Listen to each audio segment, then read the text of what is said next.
Hello दोस्तों, यदि किसी व्यक्ति को जन्मजात हार्ट की विकृति है और वैसे व्यक्ति को यदि हम दवा पर चलाने के लिए निर्देशित करते हैं तो क्या क्या चीज़ों का ध्यान रखने की आवश्यकता है।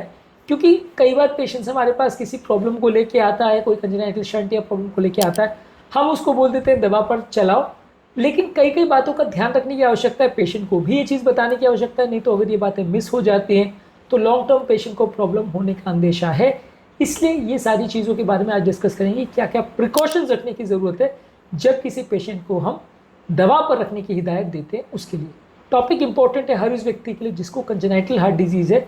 इस कॉन्टेक्स्ट में आज हम डिस्कस करेंगे मेडिकल मैनेजमेंट वाले पेशेंट्स में क्या प्रिकॉशंस की आवश्यकता है। टॉपिक पर जाने से पहले जो लोग हमारे चैनल पर नए हैं उन्हें रिक्वेस्ट करूँगा चैनल को सब्सक्राइब करें, वीडियोज़ को लाइक करें, शेयर करें, फॉलो करें, कमेंट करें, पूरा देखें। टॉपिक बहुत ही इंपॉर्टेंट है इसलिए इसे अंत तक देखिएगा। चलिए शुरू करते हैं इंपॉर्टेंट वीडियो। सबसे पहले तो ये ज़रूरी है कि पेशेंट को आपको ये समझाने की ज़रूरत है कि किस तरह का प्रॉब्लम है और दवा पे चलाने का क्या मतलब है, कितने टाइम तक हम दवा पे चलाने वाले हैं। अगर कई बार हम पेशेंट को बोल देते हैं कि दवा पर चलाओ, पेशेंट को लगता है दवा पे चलाने का मतलब है कि सब कुछ ठीक है, कुछ करने की ज़रूरत नहीं है। जबकि कई बार दवा पे चलाने का ये मतलब हो सकता है कि अभी कुछ वर्ष तक दवा पे चलाओ, बाद में सर्जरी करी जाएगी।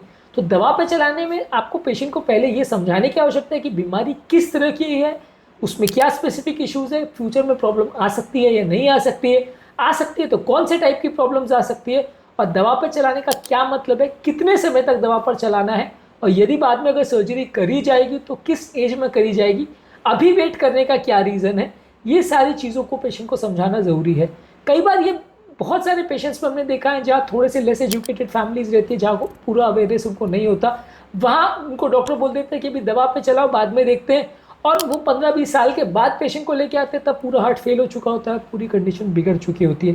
तो दवा पर चलाना एक लूज स्टेटमेंट है यदि उसके साथ पूरा एक्सप्लेनेशन एसोसिएटेड नहीं है। तो यदि डॉक्टर ने आपको बोल दिया दवा पर चलाओ और साथ में समझाया नहीं कि प्रॉब्लम क्या है, कितनी है, दवा पे चलाना मतलब कितने टाइम तक चलाना और उसमें आगे क्या करने की आवश्यकता है, सर्जरी कब लगेगी, वेट करने का रीज़न क्या है, ये जो सारे पैरामीटर्स मैंने डिस्कस किए, ये सारी ही चीज़ें आपको पेशेंट को डिटेल में जब तक नहीं समझाया जाएगा तब तक ये स्टेटमेंट कंप्लीट नहीं होता है और वैसे केस में प्रॉब्लम होने की आवश्यकता है। सेकेंड इंपॉर्टेंट प्रिकॉशन ये है कि आपको रेगुलर मॉनिटरिंग की आवश्यकता है। कई पेशेंट ऐसे होते हैं जिनको आप दवा पर चलाने को बोल देते हो और वो सीधा 10 साल 15 साल बाद आते हैं, तब हार्ट फेल हो चुका होता है। तो प्रिकॉशंस में आपको रेगुलर मॉनिटरिंग की आवश्यकता है। 3 महीना नहीं तो 6 महीना नहीं तो 1 साल में एटलीस्ट पेशेंट रेगुलरली आपके पास आता रहे। उस दौरान आप पेशेंट का क्लिनिकल स्टेटस देखते हैं, उसके सिम्टम्स या उसके लक्षण देखते हैं, उसका ग्रोथ कैसा हो रहा है, उसका हार्ट का फंक्शन कैसा हो रहा है, उसकी कंजेनिटल हार्ट डिजीज बढ़ तो नहीं रही है, बिगड़ तो नहीं रही है, या उसमें कोई नई प्रॉब्लम ऐड तो नहीं होगी। ये सारी चीज़ें आपको देखने की आवश्यकता है, इसलिए रेगुलर मॉनिटरिंग की आवश्यकता है। दवा पे चलाने का मतलब ये नहीं है कि आपने पेशेंट को बोल दिया और फिर 10-20 साल बाद जब पूरा हार्ट फेल हो गया उसके बाद पेशेंट आएगा तब डॉक्टर भी कुछ खास नहीं कर पाएगा। तो रेगुलर उसको चेकअप करते रहने की आवश्यकता है ताकि अगर कंडीशन बिगड़े तो वो जल्दी डिटेक्ट हो पाए और सही समय पर सही डिसीजन लिया जा सके। यदि डिसीजन चेंज करना है और पेशेंट को सर्जरी के लिए या ट्रीटमेंट के लिए भेजना है तो वो डिसीजन प्रॉपरली लिया जा सके। इसके अलावा पेशेंट को एक्टिविटी रेस्ट्रिक्शन की आवश्यकता है नहीं, ये भी डिस्कस करने की आवश्यकता है। यदि कोई छोटा मोटा शंट है तो उसमें कोई एक्टिविटी रेस्ट्रिक्शन की आवश्यकता नहीं होगी, पेशेंट अपना सब काम कर पाएगा। यदि कोई बड़ा शंट है या बड़ा प्रॉब्लम है, विकृति हार्ट की है, तो वहाँ पे कुछ कुछ चीज़ें पेशेंट को रिस्ट्रिक्ट होंगी, जैसे बहुत अग्रेसिव काम नहीं करे, बहुत ज़्यादा एडवेंचर स्पोर्ट्स नहीं करे, बहुत ज़्यादा हाई रिस्क प्रोफेशंस में ना जाए। ये सारी चीज़ों के संबंधित कुछ प्रिकॉशंस हो सकते हैं।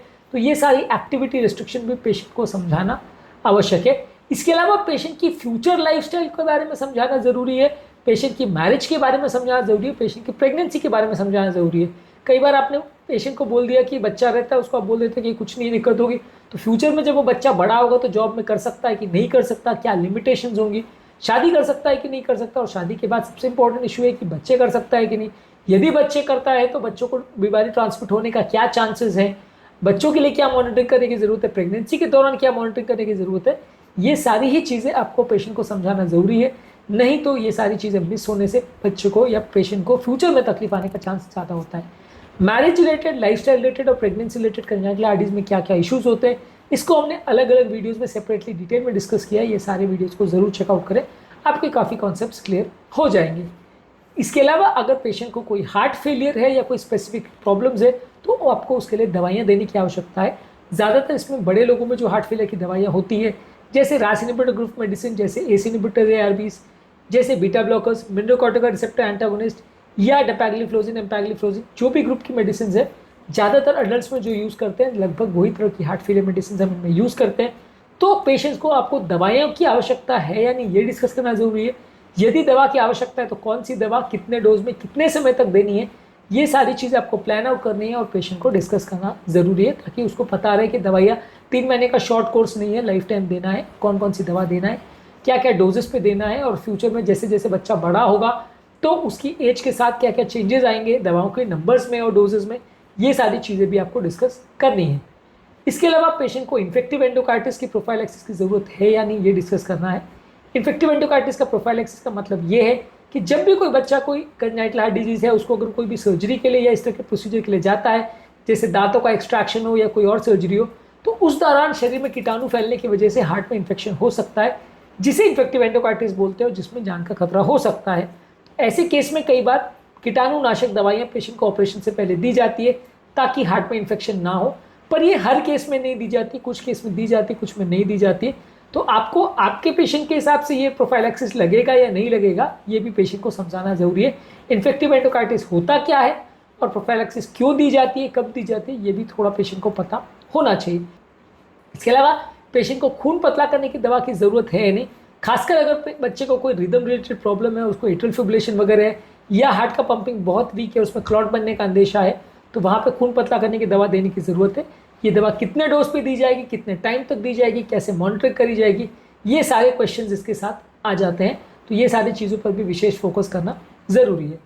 इसके अलावा आपको न्यूट्रिशनल सपोर्ट पर भी ध्यान देने की ज़रूरत है कि बच्चे को क्या खाना देना चाहिए, क्या नहीं देना चाहिए, क्या खाने से उसकी बीमारी बढ़ सकती है, क्या नहीं हो सकती है, फूड का इफेक्ट पड़ेगा भी या नहीं पड़ेगा बच्चे की बीमारी में, क्या बच्चे को नमक और पानी का रिस्ट्रिक्शन करना पड़ेगा, क्या बच्चे को हार्ट फेलियर है, क्या बच्चे को कोई रिदम रिलेटेड प्रॉब्लम्स है या फ्यूचर में होने का अंदेशा है। तो ये सारे एस्पेक्ट्स को भी डिस्कस करना ज़रूरी है। ये सारी ही चीज़ें जब पेशेंट के साथ डिस्कस हो जाए, ये सारी चीज़ों पर रेगुलर जब मॉनिटरिंग हो, तभी हम बच्चों को मेडिकल मैनेजमेंट के लिए प्रेरित कर सकते हैं। सिर्फ पेशेंट को कह देना भर कि आप मेडिकल मैनेजमेंट करो, दवा पर चलाओ और कोई दिक्कत नहीं आएगी, ये कह देना सफिशिएंट नहीं होता है। कई बार बहुत छोटे से लेके बहुत बड़ी बड़ी गलतियाँ हो जाती हैं, और पेशेंट्स के इंटेलिजेंस पर आप बहुत ट्रस्ट नहीं कर सकते, क्योंकि पेशेंट्स कई बार आपकी बातों को गलत वे में समझते हैं, गलत अवधारणा उनकी डेवलप कर लेते हैं, और उसके बाद वो या तो डॉक्टर बदल लेते हैं या डॉक्टर के पास जाते ही नहीं है, और फाइनली जब एक्चुअल में डॉक्टर के पास आते हैं तब कई बार बहुत लेट हो चुका होता है। या कई बार ऐसा भी होता है कि एक जनरेशन पूरी निकल चुकी होती है और बच्चा जब वो प्रॉब्लम लेके आता है तब उसके पेरेंट्स मर चुके होते हैं। तो ऐसे भी हमने पेशेंट्स देखे हैं कि बच्चा हमारे पास 20-25 साल की आयु में लेके आ रहा है कि मेरे को बचपन में हार्ट का प्रॉब्लम था, पेरेंट्स को पता था, पर पेरेंट्स से बात हो सके या क्या हो सके, तो पेरेंट्स की ऑलरेडी डेथ हो चुकी है। तो कैसे बात करें कि उस समय क्या बात हुई थी, क्यों डिसीजन लिया, क्यों दवा पे चलाया, क्या डॉक्टर ने क्या बोला था। कई बार रिपोर्ट्स भी अवेलेबल नहीं रहती हैं। मान लीजिए अगर आपने पेशेंट को कोई डायग्नोसिस करके दिया तो वो रिपोर्ट खो ना दे, ये भी आपको समझाना ज़रूरी है। कई बार ऐसा भी अपने पेशेंट्स को देखा है कि सारी रिपोर्ट्स नहीं रहती। इनफैक्ट हमने बहुत सारे ऐसे पेशेंट देखे हैं इंडिया में जिसमें पेशेंट के पास कोई भी रिपोर्ट, इवन सर्जरी के डॉक्यूमेंट्स भी अवेलेबल नहीं होते कि कौन सी सर्जरी हुई है। बच्चा आके ये बताता है कि कुछ सर्जरी हुई है, कौन सी हुई है कुछ पता नहीं, कागज़ सब खो गए। ये सारे कागज़ इतने वैल्यूएबल हैं कि ज़िंदगी भर आपको संभाल के रखना है। अगर इसमें जरा भी भूल चूक होती है तो ज़िंदगी भर पछताना पड़ सकता है। तो ये सारी चीज़ें आपको बताना ज़रूरी है, नहीं तो ये सारी चीज़ें पेशेंट को नहीं पता चलेंगी, पेशेंट इसमें गलतियाँ अक्सर करेगा और बाद में परेशान डॉक्टरों को और पेशेंट को दोनों को होना पड़ेगा। आज के टॉपिक में यदि किसी व्यक्ति को या बच्चे को हम दवा पर चलाने को बोलते हैं या मेडिकल मैनेजमेंट पर रखने को बोलते हैं तो कौन कौन से प्रिकॉशंस हमें रखने की आवश्यकता है, क्या क्या चीज़ें पेशेंट को एक्सप्लेन करने की आवश्यकता है और क्या क्या चीज़ें मिस ना हो, ये देखना आवश्यक है। ये सारी चीज़ों पर हमने बात करी। इसके अलावा कंजाइटल हार्ट डिजीज के संबंधित बहुत सारे इश्यूज़ जैसे प्रेगनेंसी, उनकी मैरिज, उनकी लाइफस्टाइल, उनके इन्फेक्टिव एंडोकार्डिटिस रिलेटेड इश्यूज़, सब चीज़ों पर हमने बात करी है। सर्जरी के टाइमिंग्स और उसके डिसीजंस पर हमने डिस्कशन किया है। ये सारे ही वीडियोस को ज़रूर चेकआउट करें। टॉपिक एंड करने से पहले जो लोग हमारे चैनल पर नए हैं उन्हें रिक्वेस्ट करूँगा कि चैनल को सब्सक्राइब करें, वीडियोज़ को लाइक करें, शेयर करें, फॉलो करें, कमेंट करें।